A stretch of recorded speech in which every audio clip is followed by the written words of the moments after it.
तो बिहार में जब हो सकता है, उत्तर प्रदेश और बड़ा राज्य है, बगल का राज्य है, तो हम तो कहेंगे यहाँ के मुख्यमंत्री जी से कि आप हमारे मुख्यमंत्री जी से कुछ तो सीखिए। अपने यहाँ जिस तरह की भी विषमता है उसमें एक जातीय विषमता भी बड़ी विषमता है और इसको मिटाने की ज़रूरत है। पहले पता तो चले कि कितनी विषमता है, कितनी गहराई है इस विषमता की, और इस गहराई को मापे बिना एस्टिमेट कैसे बनेगा। बिहार की सरकार ने जो फैसला लिया है इसमें तमाम जात के लोगों की गिनती होनी है, और सिर्फ जात की संख्या, लोगों की संख्या ही नहीं जात के आधार पे, बल्कि उनकी आर्थिक स्थिति क्या है, सामाजिक स्थिति क्या है, उनकी शैक्षणिक स्थिति क्या है, तो धर्म के आधार पे तो गिनती होती है।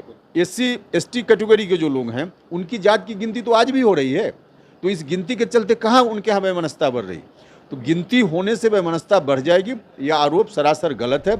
जज साहब एक फैसला दे देते हैं और सारा का सारा नीचे से की हुई मेहनत वहाँ जाते जाते एक क्षण में सब निर्णय खत्म हो जाता है। 5-6 लोगों की एक कमेटी है, जो जज लोग पहले से हैं, अब रिटायर करने वाले होते हैं, उनकी एक कमेटी है, वही लोग बैठते हैं और जिसका भी नाम लिखकर दे दिया तो कल होकर जज बन जाते हैं। आज जो सिस्टम है उस सिस्टम में जज लोग अपना उत्तराधिकारी चुनते हैं, वास्तव में जज नहीं चुनते। जिस तरह से कलेक्टर SP की बहाली देश भर में हो रही है, उसी तरह का सिस्टम सुप्रीम कोर्ट और हाई कोर्ट के जजों की बहाली में भी हो जाए। खुली प्रतियोगिता हो, गरीब अमीर किसी जात धर्म का विद्यार्थी जो पढ़ेगा, बढ़िया से कानून जानेगा, बैठेगा परीक्षा में, compete करेगा, जज बन जाएगा।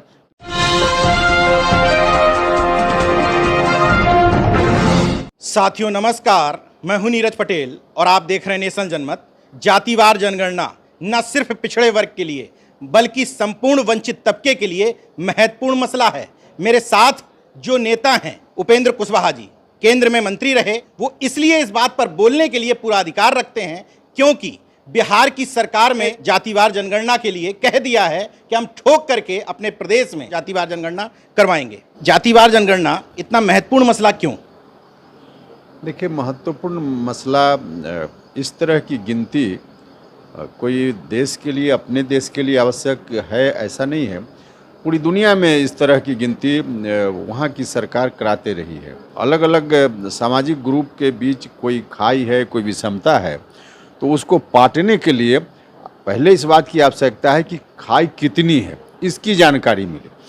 अपने देश में जाति के आधार पर इस तरह की विषमता है और आधार पर भी विषमता है, लेकिन दुनिया के अन्य देशों में जहाँ नस्ल के आधार पे है, रंग के आधार पे है, तो वहाँ भी अगर इस विभेद को कम करना है तो वहाँ भी इस बात की आवश्यकता थी कि कितने लोग अश्वेत हैं, कितने लोग श्वेत हैं, उनकी अलग अलग लोगों की क्या स्थिति है। तो इसके लिए एक सर्वे वहाँ भी हुआ है और फिर उसके अकॉर्डिंग सरकार वहाँ काम करती है।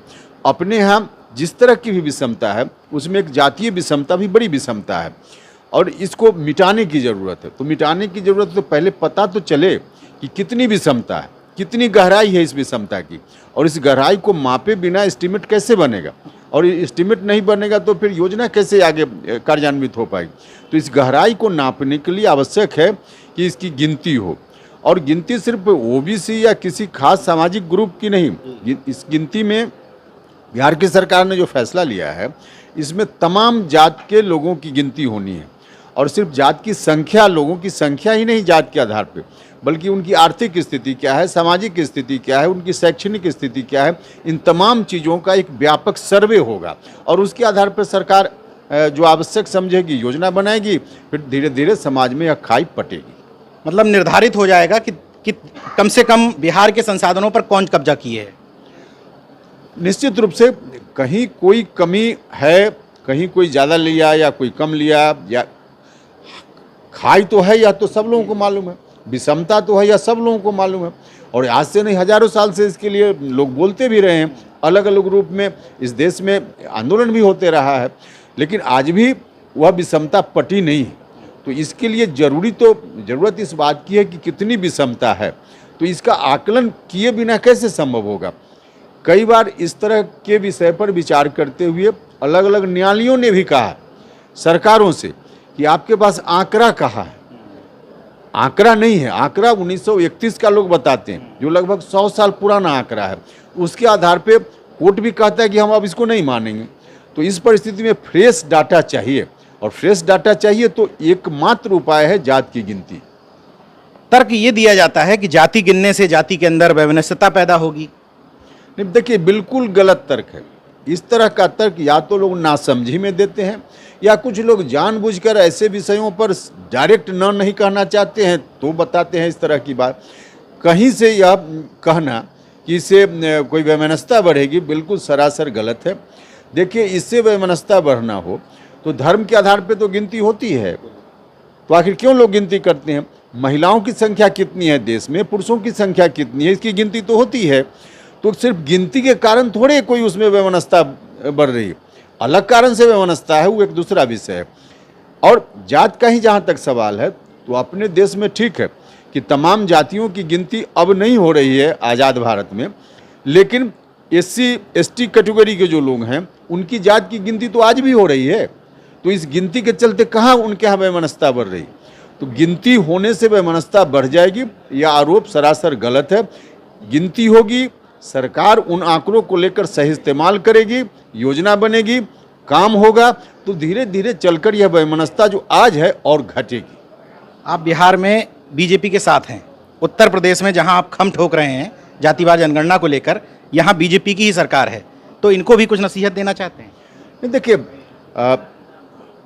तमाम तरह के प्रयासों के बाद भी जब बिहार के मुख्यमंत्री जी ने विशेष कोशिश की, तमाम राजनीतिक दल के लोगों को लेकर मुख्यमंत्री जी प्रधानमंत्री जी से बात करने गए और वहाँ कहा कि देश के स्तर पे कराइए, लेकिन वहाँ से सकारात्मक रुख जब नहीं दिखा तो फिर बिहार के मुख्यमंत्री जी ने तो डिसीजन ले लिया, वहाँ तो कैबिनेट से प्रस्ताव पारित हो गया, यह काम अब शुरू होने वाला है। तो बिहार में जब हो सकता है, उत्तर प्रदेश और बड़ा राज्य है, बगल का राज्य है, तो हम तो कहेंगे यहाँ के मुख्यमंत्री जी से कि आप हमारे मुख्यमंत्री जी से कुछ तो सीखिए। इतना अच्छा काम बिहार की सरकार कर रही है, हमारे मुख्यमंत्री जी कर रहे हैं, इस काम का समाज के सभी वर्ग के लोगों को लाभ मिलना है, तो उत्तर प्रदेश में भी बिहार की तर्ज पर जात की गिनती कराइए। हम उत्तर प्रदेश के मुख्यमंत्री जी से आग्रह करते हैं।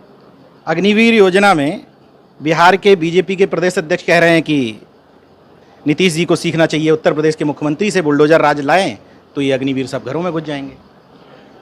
देखिए, जो चीज़ उत्तर प्रदेश में है, उत्तर प्रदेश के लोग, जो सरकार बनी है उस पर हम कोई टिप्पणी नहीं होगी, लेकिन मुबारक यही बिहार में जो है, बिहार के लिए वही अच्छा है। आप जब मंत्री थे तब से लगातार देख रहा हूं कि एक डिमांड आपकी तरफ से रेज होती रही है, क्योंकि ज़्यादातर जो इम्प्लीमेंटेशन है वंचित तबकों का वो कोर्ट के माध्यम से रोक दिया जाता है। आपने वहाँ भी डिमांड की कि न्यायिक सेवा आयोग बने और यहाँ आरक्षण लागू हो। निश्चित रूप से देखिए, एक तो ये बड़ा विषय है जातीय जनगणना और बाकी जो पिछड़े समूह के लोग हैं उनके लिए विशेष अवसर देने की बात, लेकिन कई बार कई तरह का निर्णय भारत की सरकार भी करती है, पार्लियामेंट से भी डिसीजन हो जाता है, लेकिन कोर्ट में अचानक से जज साहब एक फैसला दे देते हैं और सारा का सारा नीचे से की हुई मेहनत वहाँ जाते जाते, चाहे लोगों का अभियान हो, सरकारों का निर्णय हो, पार्लियामेंट का निर्णय हो, एक क्षण में सब निर्णय खत्म हो जाता है। तो इसलिए हमने कहा है कि कोर्ट में भी जो कुछ आज हो रहा है उसकी भी पृष्ठभूमि है, और उसकी पृष्ठभूमि में सबसे अधिक कठिनाई है जो जजों की बहाली का सिस्टम है, जिसको हम कॉलेजियम सिस्टम कहते हैं, हाई कोर्ट और सुप्रीम कोर्ट में। और कितना दुख का विषय है कि किरानी की बहाली होती है तो उसके लिए कोई ना कोई सिस्टम है अपने यहाँ, विज्ञापन निकलता है, जो लोग संबंधित हैं आवेदन करते हैं, कोई इंटरव्यू, परीक्षा या कोई सिस्टम से उनका सिलेक्शन होता है, और सिलेक्शन में अगर गड़बड़ी हो तो फिर सूचना के अधिकार के तहत कोई व्यक्ति मांग कर सकता है, उस गड़बड़ी के खिलाफ ऊपर अपील कर सकता है, न्याय ले सकता है। और जज की बहाली सुप्रीम कोर्ट और हाई कोर्ट में कोई विज्ञापन नहीं, किसी को पता नहीं। अब 5-6 लोगों की एक कमेटी है, जो जज लोग पहले से हैं, अब रिटायर करने वाले होते हैं, उनकी एक कमेटी है, वही लोग बैठते हैं और जिसका भी नाम लिखकर दे दिया तो कल हो के जज बन जाते हैं। तो आज जो सिस्टम है उस सिस्टम में जज लोग अपना उत्तराधिकारी चुनते हैं, वास्तव में जज नहीं चुनते। और भी कई तरह की गड़बड़ी इसमें है, अब उसका विश्लेषण बहुत विस्तार से करना पड़ेगा, लेकिन इसका रेमेडी क्या है? रेमेडी के लिए कुछ नहीं, जिस तरह से कलेक्टर एसपी की बहाली देश भर में हो रही है, खुली प्रतियोगिता से बहाली हो रही है, कोई भी मेरिट वाला विद्यार्थी है, किसी जात का हो, किसी धर्म का हो, उसमें बैठता है परीक्षा में, compete करता है, कलेक्टर एसपी बन जाता है, चाहे वो दलित हो या सामान्य जात के लोग हों। उसी तरह का सिस्टम सुप्रीम कोर्ट और हाई कोर्ट के जजों की बहाली में भी हो जाए, खुली प्रतियोगिता हो। गरीब अमीर किसी जात धर्म का विद्यार्थी जो पढ़ेगा, बढ़िया से कानून जानेगा, बैठेगा परीक्षा में, compete करेगा, जज बन जाएगा। तो यह सिस्टम वहाँ भी होना चाहिए। आपने गैर बराबरी पर बुलडोजर चलाने की बात कही, किस तरह की गैर बराबरी? गैर बराबरी तो अपने यहाँ कई तरह की गैर बराबरी है। महिलाओं पुरुष के बीच में गैर बराबरी है, गैर बराबरी है, सामाजिक गैर बराबरी है, आर्थिक गैर बराबरी भी है, हर तरह की गैर बराबरी है। इन तमाम जो गैर बराबरी है उनके खिलाफ हमने कहा है कि अभी इतना अच्छा एक निर्णय बिहार की सरकार ने किया है, तो उसी के संदर्भ में हमने कहा उत्तर प्रदेश के मुख्यमंत्री जी से भी कि इस गैर बराबरी को दूर करने के लिए आप भी कदम नीतीश कुमार जी की तरफ बढ़ाइए। आप मिर्ज़ापुर आए हैं, उम्मीद कर सकते हैं कि अब पूरे प्रदेश में जातिवार जनगणना को लेकर के उत्तर प्रदेश में भी माहौल बनाने में आपकी भूमिका रहेगी? हाँ, निश्चित रूप से हम तो कोशिश करेंगे, हमारी पूरी पार्टी कोशिश करेगी कि पूरे उत्तर प्रदेश में हमारी पार्टी और समान विचार वाले जो दूसरे संगठन के लोग हैं उनको भी साथ लेकर एक अभियान उत्तर प्रदेश में चले, ताकि एक वातावरण बन पाए। और वातावरण बनाने के पीछे मकसद है कि राज्य की सरकार इसको कबूल करे और जातीय जनगणना उत्तर प्रदेश में भी हो। बेहद महत्वपूर्ण इंटरव्यू इसलिए कहूँगा क्योंकि उत्तर प्रदेश में सत्ता पक्ष तो छोड़ दीजिए, विपक्ष के लोगों के भी मुंह से जातिवार जनगणना के लिए इतने मुखर शब्द नहीं निकल पाते हैं, लेकिन बीजेपी के साथ सत्ता में है फिर भी कह रहे हैं जातिवार जनगणना संपूर्ण वंचित तबके क्या सभी समाजों के लिए महत्वपूर्ण कदम है। उत्तर प्रदेश में भी इसमें सहयोग करने के लिए तैयार हैं। देखते रहिए नेशन जनमत, जागरूक और सजग बने रहिए। जय विज्ञान, जय संविधान। धन्यवाद।